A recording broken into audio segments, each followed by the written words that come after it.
What's going on, everybody? Jolt here from TheTokenMinorities, and I'm here with NPL Season 6 Week 3 against Crobat for the win and his Los Angeles Nidokings. And this game is looking really scary because he is rocking some powerful psychic offense with Tapu Lele, the biggest threat arguably in the format right now. So prep for this game will be interesting for sure, but do definitely check out his channel. It will be linked in the description below, as well as some other links that I don't believe I've called to my viewers' attention quite yet, so I do want to do so now. So in the description you'll see links to a couple things, one being the NPL Twitter. I highly recommend you go check that out, as we're finally starting to use that Twitter a little bit more, and it's been growing a lot, and I know you guys who do follow me could definitely help in that growth of the Twitter, so please go take a look at that. Follow it if you do the whole Twitter thing, and we'll try to keep you up to date with some league news in that way, as well as the fact that if our Twitter grows, we're more likely to be able to get some league wars with some of the bigger leagues. So if you want to see some league wars against some of those bigger leagues, your follow definitely helps us out there as well, and we'll do our best to use it wisely. So thanks for that in advance. And then the other link I want you guys to take a look at is the NPL fan doc. We did have some requests during right after the draft for us to make a fan document that the viewers can look at to stay up to date on the standings of the league and to stay up to date with what the rosters currently look like for each coach. You can see all of that in the fan document that is linked in the description below. Please check that out as well, and if that's something you're interested in, bookmark it, save it, and you can expect it to be uploaded weekly after all the battle uploads go up each week. So that's all for announcements. Let's dive into the team overview a little bit, as my man Danza is packing Tapu Lele, Mega Alakazam, Excadrill, Vaporeon, Entei, which is Z eligible, Superior, Zoroark, which is Z eligible, Komao, which is Z eligible, Rotom Ghost, Gigalith, Skuntank, and Cryogonal. So he has a dual Psychic Core of Tapu Lele and Mega Alakazam, which is absolutely freaking terrifying because Mega Alakazam behind Psychic Terrain pretty much OHKOs everything in its path. Thank God I have Mandibuzz. Tapu Lele, you already know how powerful Tapu Lele is. It is why Psychic Terrain is even relevant. It is the cream of the crop in OU right now. It might even be in the discussion for bans later on in the generation. We'll see. It might be in the discussion for bans in the next season of the NPL. We'll see. It's a very good Pokemon, not easy to prep for whatsoever, but in my draft plan, I made it a point to draft a counter to Tapu Lele. That is Metagross. It's coming this week, and even though I telegraphed it in my draft analysis, it's still coming, and there's no reason for me to not bring it. So it's coming, and you'll see what I end up doing with it here in a little bit. But I do have pretty good strategies in mind to deal with the Psychic Core, but I also have to keep in mind the Sand offense core that he has going on with the Gigalith, which now has Sand Stream thanks to Sun and Moon, and Excadrill, which of course can run Sand Rush. Now, one strategy that Danza ran in an earlier week of the NPL, I believe in week 1 against Trev, he ran Gravity Gigalith into a Excadrill, probably, pretty sure it was Sand Rush, it might have been Sand Force, I don't quite remember on that, but even so, Gravity Gigalith into a powerful ground sweeper like Excadrill is actually really good against my team, as well as I don't have a per se bulky grass type, which would otherwise be the switch into those Earthquakes. My best switch in is still Mandibuzz, which fortunately can't be OHKO'd by anything, but I do need to make sure that I have ways to punish the Excadrill if that's the set he decides to bring in. With that in mind, I'll be bringing something along the lines of Foul Play and Mandibuzz to definitely punish it that way, as well as some priority to stall out the sand turns and make sure I'm not totally swept by something like that if he does bring that. But there's some other things I can do with that as well that I'll talk about more when we get to the team builder. But just a couple other notable threats on his team. I would say the Zoroark is kind of a threat because of how it's able to Pursuit Trap my Metagross, which is very obviously going to be my switch into Tapu Lele. So I do kind of expect him to bring Zoroark, even though outside of being a Pursuit Trapper, its matchup is pretty poor against my team. So I don't know, he may bring it, he might not. I'm not really sure exactly what he'll do, but it's something I need to have in mind and make sure I have a way of keeping Metagross healthy, even if he does bring that Pursuit Trapper. So I'll talk more about how I'm going to approach that when we get to the team builder as well. One other thing I do want to point out with this team is that both of his Carny tier Pokemon, so the Pokemon that we picked up at the end of the draft, if you were ambitious enough to try to draft one before round 8, he picked up Rotom Ghost and Cryogonal with those picks, and both of them actually have a good matchup against my team, so that sucks for sure. Not that either of them are super threatening in their own right, but it just means that there's no one Pokemon that I can really exclude this week. That said, there is one Pokemon that I'm pretty sure he will not bring, and that is Skuntank. And what that means is that Toxic Spikes are on the table, because if I do not expect him to bring his Poison type, then I can definitely abuse hazards to wear down his offense, and Toxic Spikes are so good against offense, especially on a team like mine that is pretty good at maintaining momentum and stalling out things on his team. So those are just some food for thought as to what is going through my mind as I'm about to start my team building. I'm going to go ahead and hop on over to that now, as I've already alluded to a lot of what I want to bring this week. So first and foremost, I'm bringing the Metagross, as you can see. This set is Assault Vest, shouldn't really be surprising, with max special defense. Now, this does avoid the 2-hit KO from all Mega Alakazam's Shadow Balls, so that's pretty nice. It actually has a chance of being 2-hit KO'd by a timid Choice Specs Tapu Lele Shadow Ball. That said, it is a very low chance of that happening, and I didn't really feel like I could afford to run the likes of less attack investment or something like a Careful Nature to ensure I'm not 2-hit KO'd, because I do need some offensive presence on this team. Overall, it's a very bulky team against a very offensive team on Danza's end, so I didn't want to sacrifice too much of my offensive abilities just to play defensively. And Metagross is something that definitely can operate both as a powerful physical attacker and as a sturdy wall in this matchup. So it was just kind of a trade-off I did there, but overall the spread is pretty effective against his sweepers. It also offensively is able to Pursuit Trap the likes of the Mega Alakazam and the Tapu Lele, as well as just give his team a really hard time. Outside of Vaporeon, he really does not switch into this very well, so if he doesn't bring Vaporeon, this thing can just spam Meteor Mashes, as well as Pursuit Trap his Psychic threats, and really just be a huge nuisance to his team. So this is undoubtedly going to be the MVP this week, in my opinion, because of just how useful it is, and I'll talk more about how I plan to support that throughout this team builder. So next up is the Mandibuzz. This set is pretty much there just to prevent him from clicking Psychic for free, as if he does click Psychic with his Mega Alakazam, that means I'm going to get a free U-turn off on something, and the combination of U-turn Mandibuzz plus the Mega Lopunny that you'll see here soon really puts in a lot of work against his team as well, especially if I have Toxic Spikes up on the field. So U-turn was essential. Foul Play is really nice for the Excadrill, as I already mentioned before, and the combination of those two moves does help me a lot versus his offense, just in general. It's not very great against Vaporeon either, so you can kind of see a little bit of a trend here with these first two Pokemon. They're not too great against Vaporeon.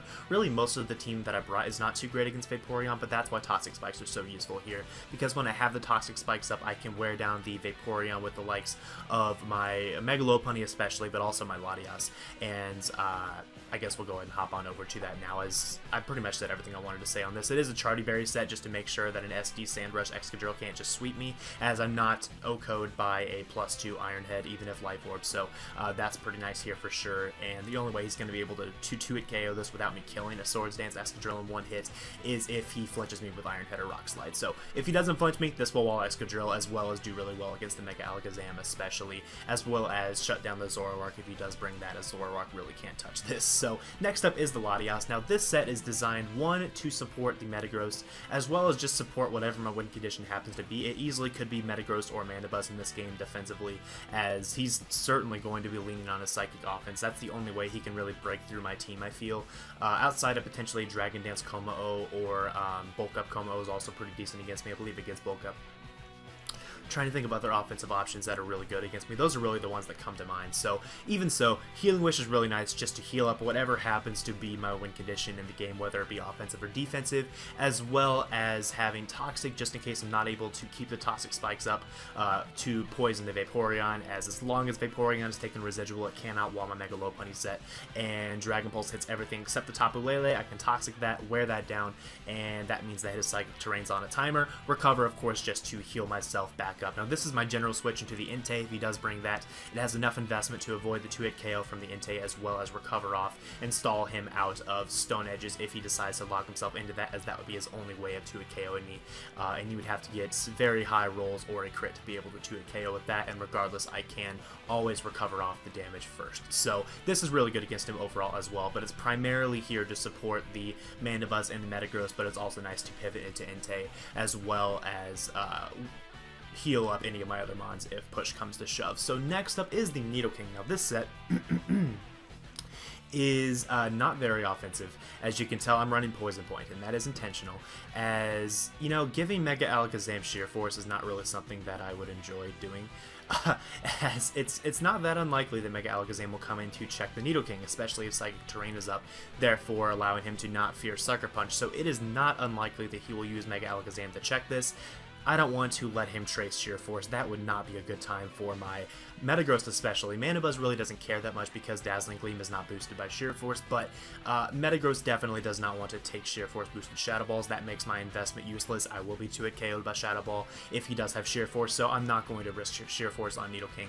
Instead, I will run Poison Point with a Focus Sash, as this is good for a couple reasons. So the Focus Sash plus Poison Point allows me to pseudo-check setup sweepers on his team, especially the Dragon Dance Como if he does bring that, as well as any other physical sweepers such as the Entei, for example. They could bite the bullet and take the Poison Point if I'm not able to keep my Toxic Spikes up, as long as I'm able to get residual on his team, that's what counts, and Poison Point definitely is helpful for that. Now, obviously I'm sacrificing a lot of offensive prowess by doing this. It's necessary. It's not worth having a little extra power on Nidoking whenever its speed tier really doesn't cut it against his team anyways. This is mainly here to put up the hazards, the Toxic Spikes and the Stealth Rocks, as well as check Rotom Ghost, as Rotom Ghost is a huge threat to my team, surprisingly, especially if it brings more of an offensive set. At least it's a big threat against the mons that I want to bring this week, so this definitely helps keep that in check, and if he brings Rotom Ghost, I'll need to keep this around until Rotom Ghost is gone, so that it's not a huge problem for my team, but even if he doesn't bring Rotom Ghost, the Focus Sash allows me to guarantee the hazards as well as just be a nuisance to his team with the Focus Sash and the Poison Points. So that's all I have to say on the Nidoking. This does allow me to, I believe, outspeed... what am I outspeeding with this set? I believe it is...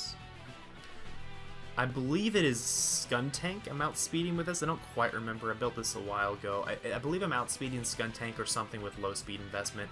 Not the biggest deal in the world. The main thing is just to kit up the hazards and to check the Rotom Ghost and maybe poison something with Poison Point. So that's that. And then we have the Mega Lopunny. Now here's where I'm turning to more of my offense on this team, as this set with an Adamant Nature destroys him with Toxic Spikes up, as even though he has the likes of the Psychic Terrain to nullify my Fake Out, he can't have that up the entire game, and it's really nice to have a way of out-prioritizing Mega Alakazam, so Fake Out was pretty essential in my opinion. I don't really expect him to run Protect this week. I'm more expecting something along the lines of Substitute, Psychic, Shadow Ball, and Dazzling Gleam as his coverage, so expecting that combination of moves, I feel that Fake Out is really good against him overall. Protect would not be a bad bring on his part, but I really don't expect him to do that when he already has Psychic Terrain to nullify the Fake Out, so we'll just kind of see what happens on that. That would definitely be a way for him to combat that if he was a Protect Mega Alakazam. But yeah, we'll just kind of see how that goes. But the combination of Return and High Jump Kick 2-hit KOs his entire team at worst. So it's really, really good. And with Toxic Spikes up, it even beats down defensive Vaporeon and really anything else defensive. Even defensive Como, which does have a really high base defense and HP, cannot survive 2 hits with Toxic Spikes up. So yeah, Mega Lopunny is solid this week for sure offensively. And I guess the little tech on this that I should talk about is Heal Bell. So my team is pretty prone to Toxic, and that's something that I'm patching up here with free agency soon. My team is pretty prone to statuses, and Heal Bell definitely helps with that. That also means that I can hard switch my Lopunny into Vaporeon on a Wish or Protect without the fear of getting Scald Burn, because even if he Scald Burns me, I cannot be 2-hit KO'd unless he's offensive Vaporeon, and I can just Heal Bell immediately, get rid of my own burn, as well as getting rid of a likely Toxic from Amanda Buzz, as well as just any other random statuses he happens to throw at my team. So it's really, really nice to have Heal Bell this week. I didn't feel the need for any other coverage moves, so Heal Bell made a lot of sense to use in that last slot. I played with the idea of Healing Wish on this and something else like Calm Mind on my Latias, but I opted for Heal Bell on Lopunny instead of Healing Wish, just because of how useful it really is in the scenario where I'm switching Mega Lopunny into Vaporeon to get some offensive momentum. So overall, I think that's really good against him as well. And the speed here allows me to outspeed his fastest mon that's not Mega Alakazam and not boosted by a Choice Scarf, which I can't remember off the top of my head, but it does the trick, I know that much, and it does a lot of damage to his team for sure. So that's the Mega Lopunny, and then finally we have the Talonflame coming once again this week with the Z move, with the Flying EMZ, boosting my Brave Bird. That will allow me to do a lot of damage to the Mega Alakazam, as I should be able to take any hit from Mega Alakazam as long as Psychic Terrain is not up.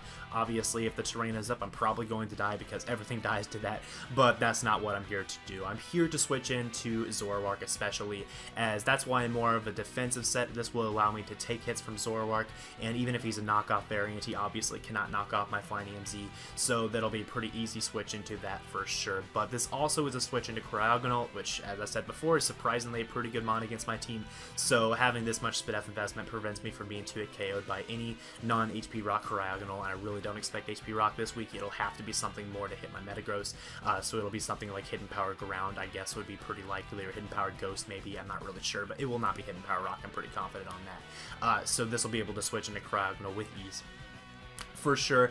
And again, I have Flame Body on this instead of Gale Wings. This was one that I kind of went back and forth on because there's definitely perks to both, as if I have Flame Body, I can burn my opponent. That's pretty awesome. I burn a Zoroark as he goes for U-turn or knockoff. That'd be really great.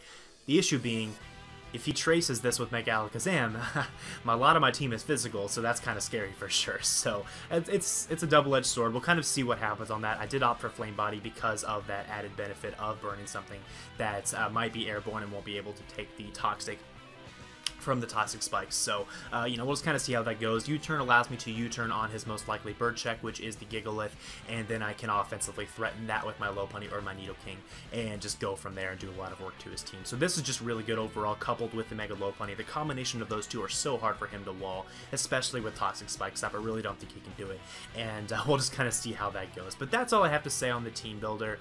Yeah, there's nothing else I really wanted to talk about here. Let's go ahead and hop on over to the battle, and I'll show you what went down here, so be right back. Okay, and here we are with the team preview, and as you can see, he brought the Zoroark, the Superior, the Kommo-o, the Tapu Lele, Alakazam, and Escadrille. So first things first, there's no Gigalith, so I do not have to be as concerned about the possibility of Sand Rush Escadrille. That said, and Gravity for that matter, but that said, he does have the Psychic Core, and he does have the Kommo-o, and he does have the Zoroark, so it's looking like his strategy is likely to Pursuit Trap my Metagross with the Zoroark and try to win with his Psychic offense. In that way, I'm going to do my best to not let that happen, but we'll kind of see how that goes. Now, Superior is kind of a set I'm a little surprised to see, as I really have a lot of things that deal with it well, including the Latias and the Talonflame and the Metagross and the Mandibuzz. I really don't understand the Superior bring, but the rest of it was really good for sure against my team. Excadrill likely is his spinner. Probably, it could be more supportive to switch into Latias. Kind of looking at his build, he doesn't really have much to switch into Latias, as when he sets up the Psychic Terrain, Tapu Lele is not really a switch in either to an offensive Latias, so I could understand the Escadrill being more special defensive or bulky in this game for sure. Maybe a Leftovers variant, we'll kind of see on that. The Mega Alakazam, like I said, I'm kind of expecting to be a subset. Potentially sub, potentially like Calm Mind, or maybe some random Hidden Power. I don't really expect it to be Protect. We'll see again on that as well. And even if he is Protect, Toxic Spike would be able to wear him down anyways. But Tapu Lele could be anything. It's a threat. I'm going to deal with it. The Kommo-o, I'm expecting Dragon Dance. If he, most likely Dragon Dance, maybe a Rocky Helmet defensive set with Lopunny. We'll kind of see on that. Superior, don't really know. Zoroark, we'll see, probably Pursuit Trapper. Now, the one thing that's really, really crucial here at Team Preview, what is his Talonflame switching?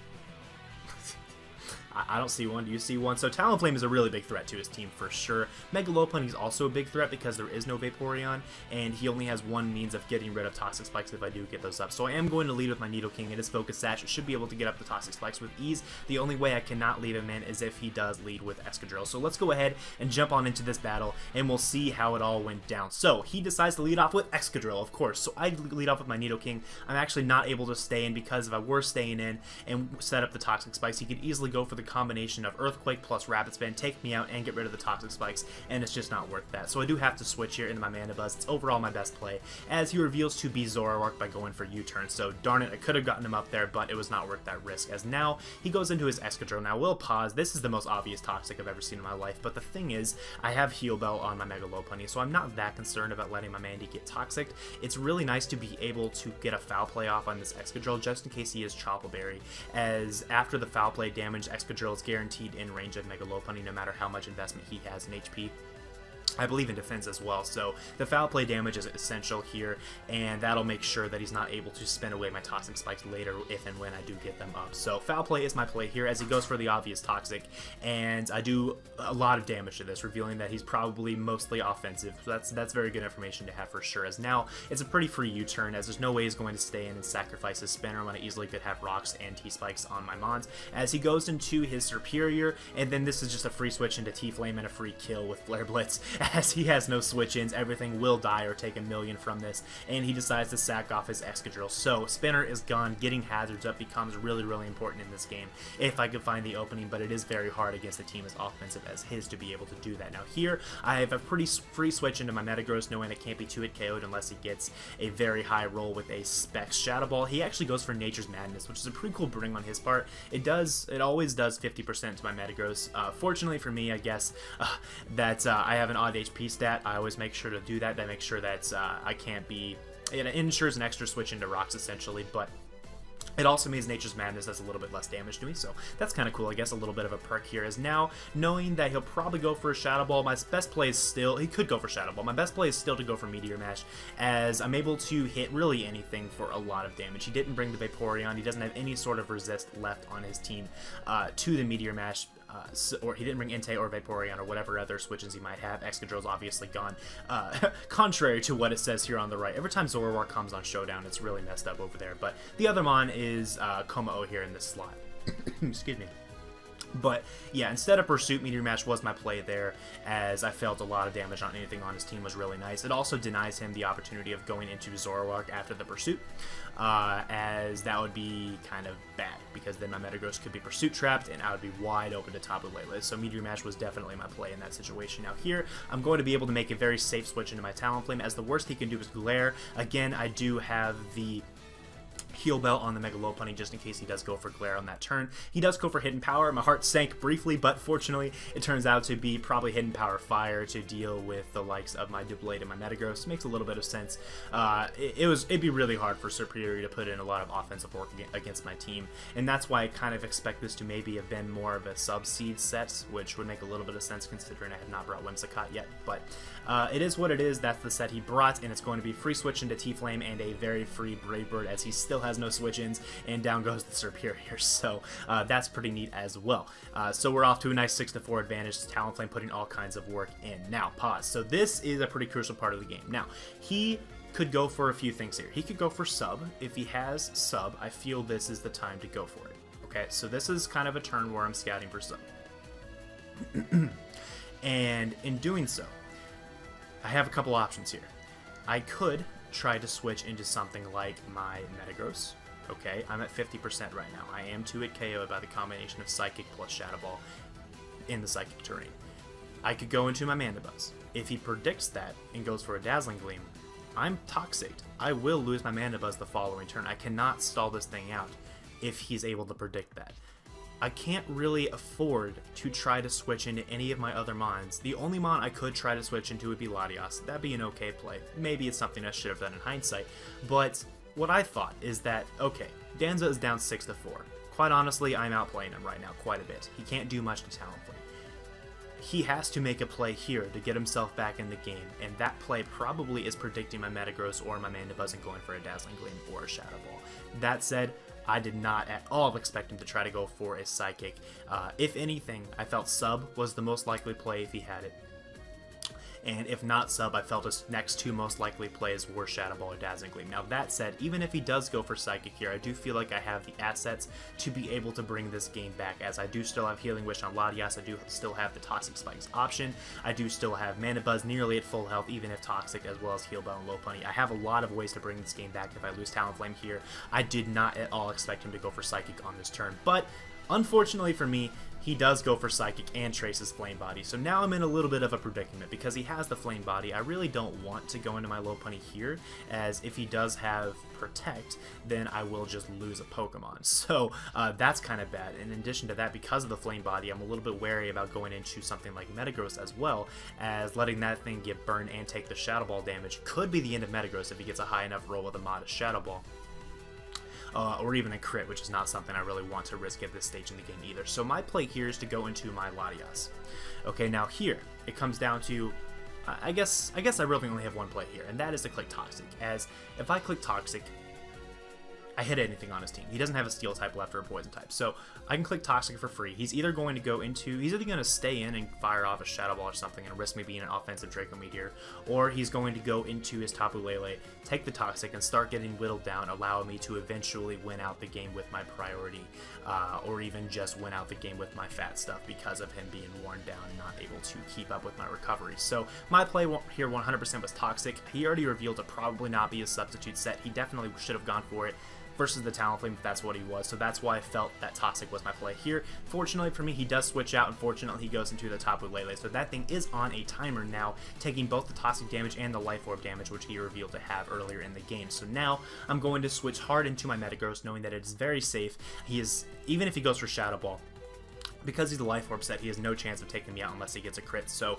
the switch into this was very safe. Unfortunately, he goes for Moonblast, because now what this lets me do is it allows me to make a little bit of a play here, as he hasn't revealed Shadow Ball yet. Maybe he's thinking I don't expect him to have it. Obviously, I think he has it. I'm going to actually pull a double into my Mega Lopunny, risking the game potentially by doing this, but the risk was definitely worth the reward in this situation, as by getting this play correct, I get a kill, and I essentially seize momentum for the rest of the game, as well as keep my Metagross alive. So I am going to pull the switch. I don't really expect him to make the God play and go for a Psychic on this turn, because really I felt he would either go for a Moonblast or go for a Shadow Ball, as Moonblast actually does not take out my Lopunny from this range either. If I were Mega, it would take me out. I'm not Mega'd yet. Due to my HP investment, it does not take me out, so that's pretty cool for sure. Now, he does go for Shadow Ball. That's awesome. This is a kill with Mega Lopunny. I just click return, something will die, and down goes the Zoroark, which is really, really nice for me, as now I don't have to worry about my Metagross getting Pursuit Trapped. It means that I can Healing Wish it back up later and probably just win the game with it. So, now he goes Como. So, if he were a defensive Como, he would have hard switch into Lopunny instead of sacking his Zoroark, as without Toxic Spikes on the field, defensive Como does avoid the 2-hit KO from Adamant Return and Adamant High Jump Kicks. So the fact that he didn't make that play tells me that he is probably offensive. The fact that he is switching it in a situation like this tells me that he's probably trying to go for a setup opportunity, otherwise he would have gone into Zam on this turn to force me out. So this tells me he's probably Dragon Dance. That tells me that I have exactly one play, and that is to click High Jump Kick, because if he goes for Dragon Dance and I don't get that prior damage off on him, I actually can lose this game. If he, and if I miss High Jump Kick, same story, I can lose this game. If he straight up attacks me after I go for the High Jump Kick, I still have the likes of Metagross, which can Bullet Punch him. If I get a high enough roll with a High Jump Kick. I also would have the likes of a Focus Sash Nidokings still in the back, which can always revenge this, and I really wouldn't expect him to predict my Earth Power. Even if he does, nothing on his team can take the Earth Power well from the range it is at, and if he switches out, I get 2 hits because of my Focus Sash, and I can put in just a lot of work against him overall if I do not get this play correct. Now, the only way, like I said, I lose this game at this point, or the best way he can win is if I miss a High Jump Kick here, or he gets up a free Dragon Dance in some other way. So I'm going to click High Jump Kick, and fortunately I connect. I get a very high roll, so that's definitely beneficial, as now he's in range of Adamant Fake Out, meaning I have to sack 1 less mon essentially, or it also means that I can go hard into my Nidoking here. As what this lets me do is essentially I get 2 opportunities now for him to prog my poison, the ability that makes him poison himself. Why can't I think of it? Poison Point.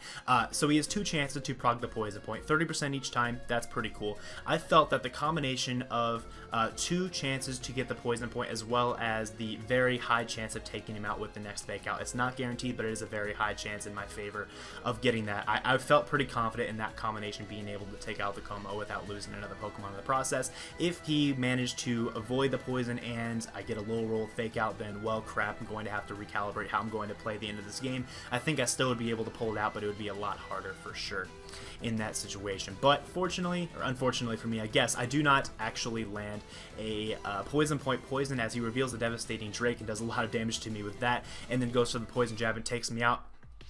But I am able to go into my Mega Lopunny. I do get the roll in my favor substantially and take out the Como. Now here, all he has left is the Mega Alakazam and the Tapu Lele. So again, kind of a crucial turn in this game. My play though, 100% of the time, is to go for return here, because if he takes me out, At this stage in the game, what I can do is if he takes me out with a Psychic and just one-hit KOs me, I can still go into my Latias and I can still Healing Wish up the Metagross for free, as well as fire off a Toxic on this. And essentially that's what I would do. So what I would do is I would go into my Latias, I would click Toxic, and he only had a, I believe, 30% chance to take me out with 2 Shadow Balls from a Timid Mega Alakazam versus my Latias. So I would have gone for Toxic on that turn.